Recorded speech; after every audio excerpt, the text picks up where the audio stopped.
And tributes are pouring in this morning for Rock and Roll Hall of Famer Leon Russell.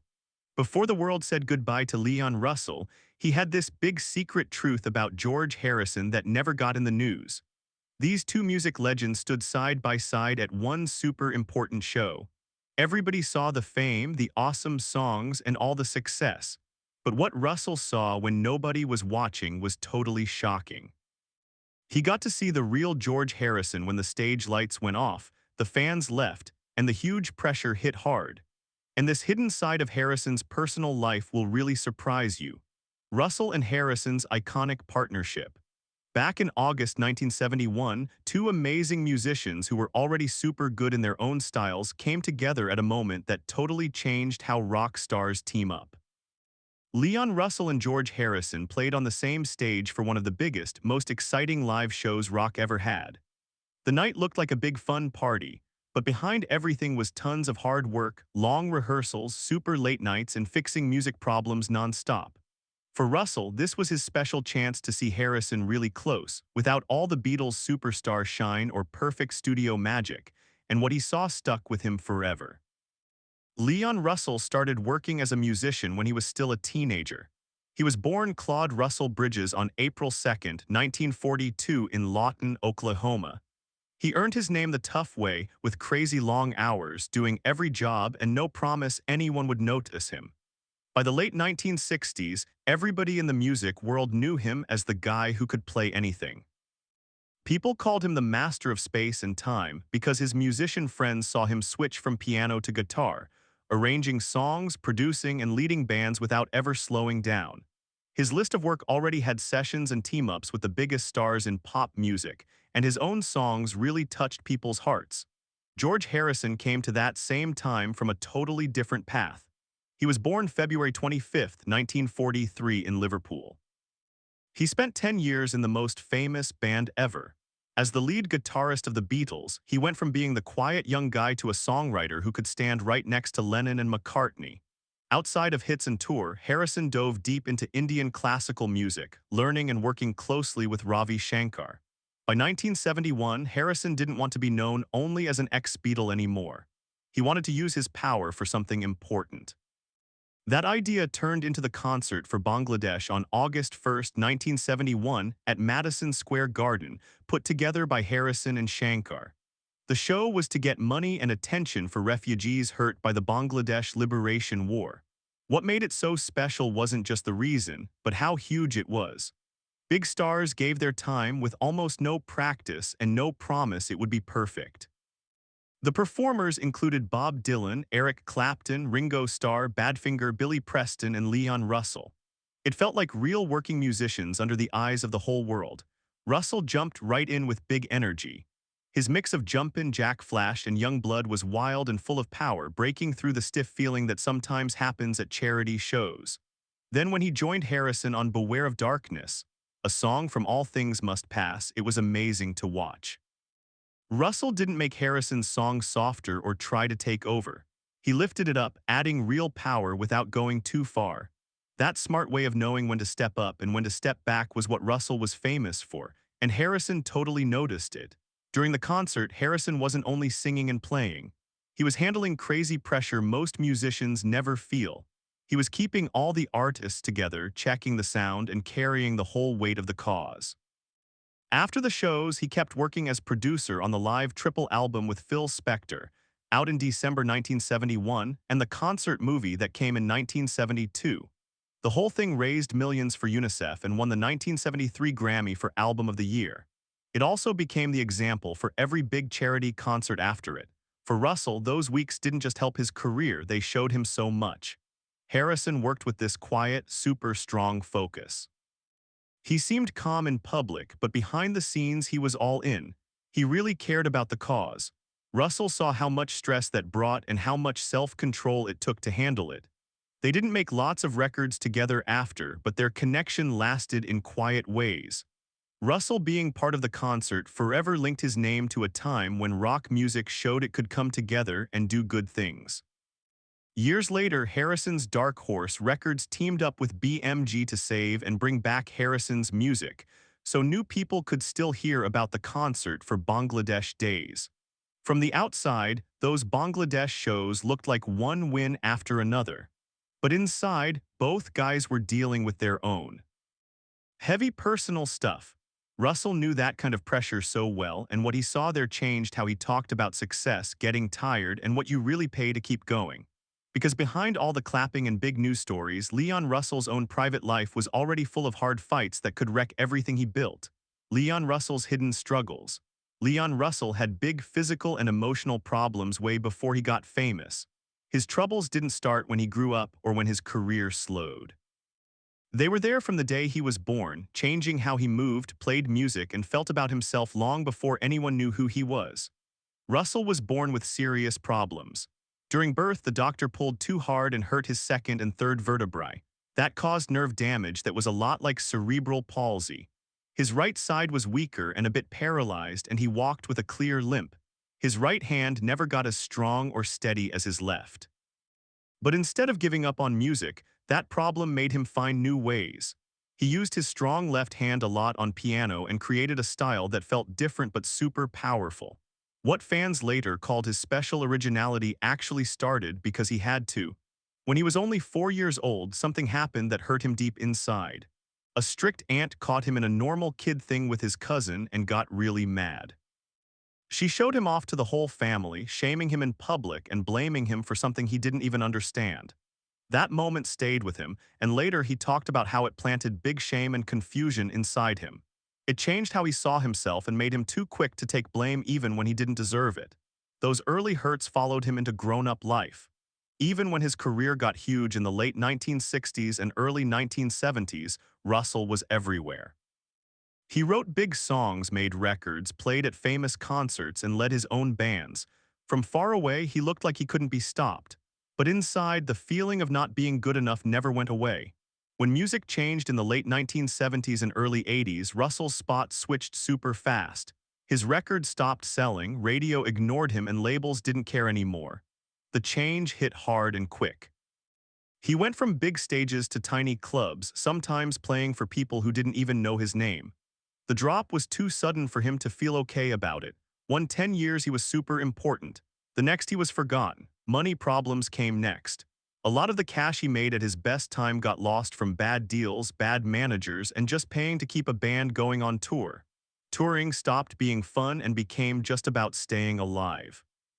He played all the time to pay bills, often without help that younger or cooler artists got. By the late 1990s and early 2000s, Russell lived quietly in Nashville, almost gone from normal talk. Even though he helped shape rock history, he saw other musicians get awards, special looks back, and new love. His own big part got ignored a lot, and it was hard not to compare, especially to Elton John, who said Russell was a huge influence on him but got way more fame. Russell felt upset about that unfairness, not mad at others, but sad his work got lost. That feeling of being forgotten hurt him a lot. Russell spent years helping other artists, writing songs for them, producing and making their records better with his playing. But when his own fame went down, he felt alone. In 2010, Elton John helped out big time by making the album The Union with Russell. It brought him back into the light and showed his music to new fans. The fresh attention felt good, but it also proved how much outside help he needed to get back in a business that used to need him so much. Sadly, that same year, Russell got really sick. He had brain surgery to fix extra fluid buildup, which stopped his career for a while and almost took away his ability to play. Getting better took a long time, and even in his last years, his health kept getting worse. He fought heart disease and other problems that made him have less energy and harder movement as he got older. All his life, Russell had this negative way of thinking. Friends saw he always picked the bad side when something could go good or bad. That came from years of body pain, early shame, and getting let down over and over in work. He doubted himself all the time, even when everything showed he should feel proud. The same need to be in control that got him through kid injuries, being ignored by the business, and money lost didn't go away when things got better. It followed him into deals, marriages, and music choices where fights went public and trust got broken. By the late 1970s, the private problems started coming out in lawsuits, breakups, and bad talk that changed how people saw him. The scandals Leon Russell faced. One of the worst fights Leon Russell had was about Shelter Records. He started that label in 1969 with producer Denny Cordell. Shelt. Records was made to let artists have freedom when big labels were getting strict. At first it went great. The label got respect fast, signed people like Tom Petty and J.J. Cale, and put out records that felt like the artists were really in charge, not the company. But as it grew bigger, problems started. How they handled money caused big arguments. Choices about who owned what, who was in control, and where it was going made Russell and Cordell fight. By the late 1970s, those fights turned into court battles. Lawsuits happened and their team-up fell apart in public. What started as a cool shared dream became a long, tiring fight that took Russell's money and feelings. The mess hurt Shelter Records and made Russell scared to trust in business again. He decided being in control was safer. At the same time, his home life was falling apart right where everyone could see. In 1975, Russell married singer Mary McCreary and their love got mixed right into his music. They made a wedding album together that mixed their marriage and work into one big thing. The closeness that made the album great also made problems. Creative fights didn't stay in the music room. They went into the marriage where control, what they expected, and always being on tour added more stress. By 1980, the marriage ended in divorce. The split wasn't secret. It got attention because everyone saw them as a team. Russell had 6 kids too, and trying to balance family with his crazy schedule was really hard. Touring, recording, and fixing business fights left no room for calm at home. The stress showed, and the breakup made people think Russell's life was getting messy behind closed doors. Music criticism came after him too. In the late 1970s, Russell put out country-style albums using the fake name Hank Wilson. That confused fans who knew him for rock, blues, and gospel piano. Some critics said he was leaving his real style or running from his own name. Others asked why a known star would hide. The Hank Wilson albums didn't sell much. Their small sales kept people arguing and made it seem like Russell was drifting away from being famous. Country was always in his background, but doing it then when people were already forgetting him made it look like a bad move instead of trying something new. Another big controversy for Russell was his tough relationships at work. He was known for being strict in the studio.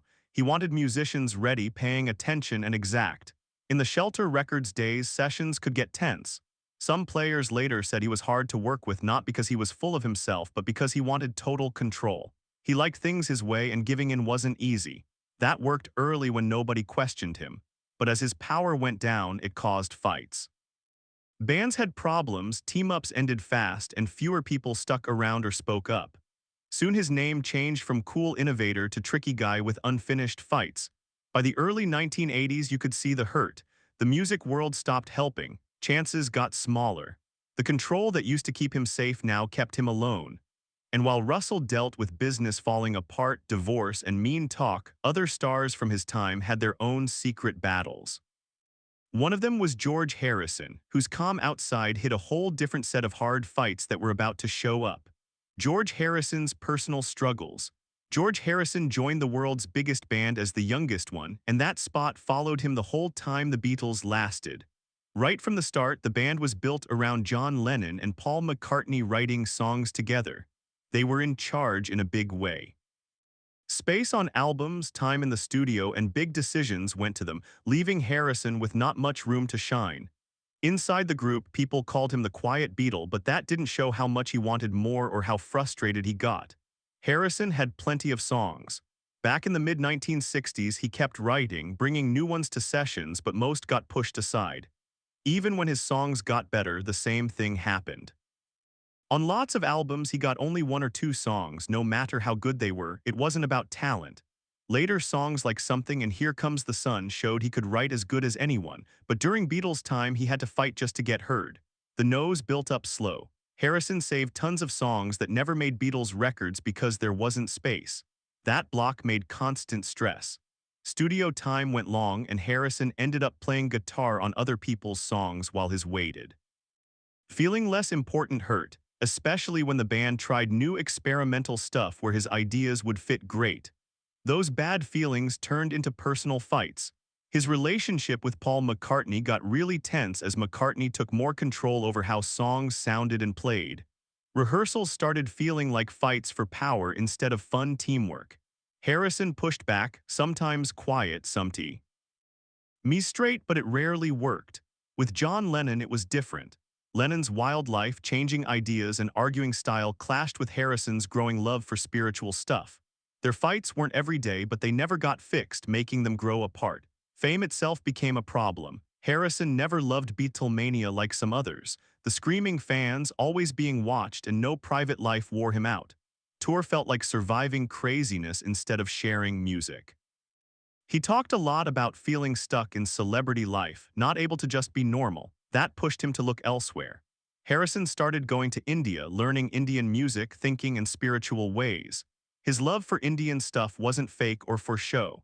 He studied hard, made real friends with teachers and players, and brought those things into his life and songs. The sitar, the ideas, and the rules gave him structure fame never did, but the hard parts didn't go away. Harrison's deep love for Hinduism and Krishna became who he was. He lived nice, had houses, stayed super famous, but tried to let go of the things that made him famous. Mixing those two sides was tough. Spiritual life asked for being humble and not attached, but his job needed attention and power. He tried to make them work together. Sometimes it did, sometimes not. By the time the Beatles started breaking up, Harrison carried years of built-up anger he never fixed. He grew as a songwriter but didn't get space to show it all. He found spiritual peace but couldn't escape being watched. He had money and fame but not the calm he wanted. But George Harrison's hunt for calm didn't keep his home life safe. As his inside world got more complicated, his marriage slowly started breaking. He married Pattie Boyd in 1966, right when Beatlemania was biggest. From outside they looked perfect, young, famous, loved by everyone. But inside, pressure came fast. Harrison's always traveling, changing what mattered, and growing use of drugs hurt the marriage. Worse, cheating came in and made the hurt and distance even bigger. Boyd later said she felt alone, stuck in Harrison's shadow and his turn to spiritual stuff that left little space for her. The marriage broke down slow without one big end until a huge public split happened. That split came from Eric Clapton, one of Harrison's best friends.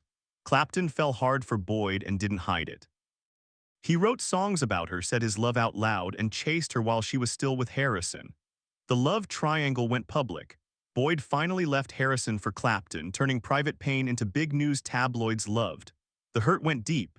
Even though Harrison and Clapton fixed things later and stayed friends in a hard way, the damage stayed. Trust broke in many ways, marriage and friendship. And that story made Harrison feel like close love often brings loss. The whole thing became one of his most talked about personal scandals. Harrison's second marriage to Olivia Arias gave him more steady love. Olivia knew how to handle fame, and their relationship stayed away from the wild ups and downs of the first one. Still, it had its own troubles. Fame never really went away, and Harrison's health problems later added new stress. One big hard thing Harrison dealt with his whole grown life was using drugs. In the 1960s and 70s, trying stuff was normal in his group, and Harrison did it too. Some drugs helped open his mind to new ideas and changed how he saw music and life. But soon it got out of hand. Drugs hurt his focus, his relationships, and being there for people emotionally. The line between trying new things and running away got blurry, especially when he felt let down by fame and music business. Those habits didn't stop fast. Even as he got deeper into spiritual life, the pull to overdo stayed, making mixed feelings he fought to fix. In December 1999, Harrison went through something scary that broke his feeling of being safe. A stranger broke into his house and attacked him badly. The hurts were serious and the moment left big mind scars. Harrison lived, but the attack changed his life. More security came, less privacy, and feeling weak stayed long after his body healed. Health problems came right after. Harrison smoked a lot for years, and that caught up. In 1997, doctors found throat cancer. Treatment made him slow down and stay out of sight. Sadly, the sickness came back worse with lung cancer and later a brain tumor. As he got sicker, Harrison stepped almost all the way out of fame. He hardly showed up in public. New music slowed. The guy who used to be everywhere now moved slow, saving energy and time. Fame that once felt too much now went quiet as just staying alive mattered more.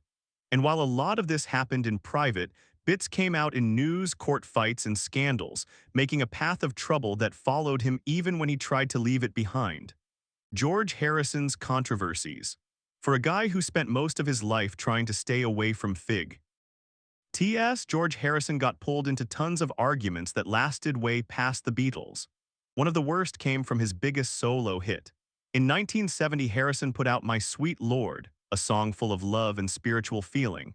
Soon after it became a worldwide smash, Bright Tunes Music sued, saying the tune was too close to He's So Fine by the Chiffons. Harrison said he didn't copy on purpose, but the court decided he did it without knowing. The fight went on for years. It cost him big money and took huge feelings. What hurt worst wasn't just losing, but feeling like people thought his honest heart wasn't real. After that, Harrison got super careful writing songs. He doubted every tune, waited longer to share, and worried openly about accidentally using something he heard before. That lawsuit became one of music's most famous copying cases and left a scar on how sure he felt as a writer. That wasn't his only problem. Harrison fought for years over who owned his songs and got paid right. Like lots of stars his age, he signed bad deals early that took away control. Later, he worked hard to get his music back. Those fights put him against record companies and partners, making him trust the business side even less. Business troubles came from the Beatles too. Harrison got really mad about how messy Apple Corps was, the company the band made. It started as a cool, creative place but turned into a mess, losing money and bad choices. Harrison saw cash disappear while things got stuck or done wrong. That anger grew worse with Alan Klein running the money. Harrison fought Klein over being open and who decided what, and those fights made the Beatles' cracks bigger. Even Harrison's kindest project got trouble. He set up the concert for Bangladesh to help refugees. The show did great, but then problems hit. Tax rules and legal stuff slowed the money going out, and people said it was badly handled. Harrison said the money finally got to UNICEF, but the wait made the good deed look bad. What should have been a clear win for helping people turned into a hard lesson about getting charity through big legal systems not ready for it. Personal scandals added more to his messy image. Harrison had an affair with Maureen Starkey, Ringo Starr's wife. That hurt their friend group bad. Ringo felt pain, friendships got tested, and trust broke. Even though the guys got past it later, the story left hard feelings and made already tough relationships worse from fame and business fights. Even with all that, Harrison kept close friends with people he felt really got him past the news stories, bonds based on real life together, not looks. One of those friendships with Leon Russell showed a quieter truth about being loyal, respecting each other, and what really kept them connected. The truth about Russell and Harrison's friendship.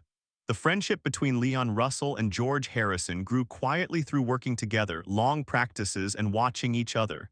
They came from different places, believed different things, and made music different ways, but early on they saw something real and strong in each other. Russell loved Harrison's calm way of being in charge. Harrison didn't yell or push. He listened, waited, then decided things that mattered. In rooms full of big-name musicians and strong egos, that quiet power stood out. Russell spent years around stars full of ego and rush, but he saw Harrison was different. His attention stayed on the real reason, not looking cool, especially when things got super hard. That showed clear during prep for the concert for Bangladesh. Harrison had to run a giant event with no example before. Russell watched him take criticism, crazy planning mess, and music arguments without falling apart. All those long rehearsals showed how much Harrison cared. In music, their team-up was full of respect but not super easy. When Russell played on Beware of Darkness, he did it his own way, not copying. He didn't try to sound like Indian music but used cool sounds and feelings with different instruments and beats that fit Harrison's style without stealing. Harrison liked that. He cared more about fresh takes than copies and trusted Russell to add his own heart to the song. Russell also saw their ways in the studio were different. He liked fast and going with feeling. Harrison liked doing it over and over until it felt right. Harrison would keep trying takes until it clicked. Russell found that tiring and sometimes annoying, but he got why. Russell didn't follow Harrison's big dive into Indian spiritual stuff or Krishna life, but he respected it a lot. He saw how it changed the feeling around Harrison, how he talked, treated people, and saw music as bigger than just fun. That way of thinking touched Russell a little. It didn't switch his beliefs, but it made him think more about music being for more than fame or winning. From Harrison's side, he respected Russell just as much. He loved how Russell could switch between rock, gospel, blues, soul, and still be himself. At the Bangladesh concert, Harrison really valued Russell's high energy and solid feel on stage. Harrison saw Russell as one of those musicians who got that music could be helping others, not just showing off. What do you think about Leon Russell and George Harrison's friendship? Drop your thoughts in the comments section below. If you enjoyed this video, don't forget to click on the next video on your screen, like this video, and subscribe to our channel for more updates.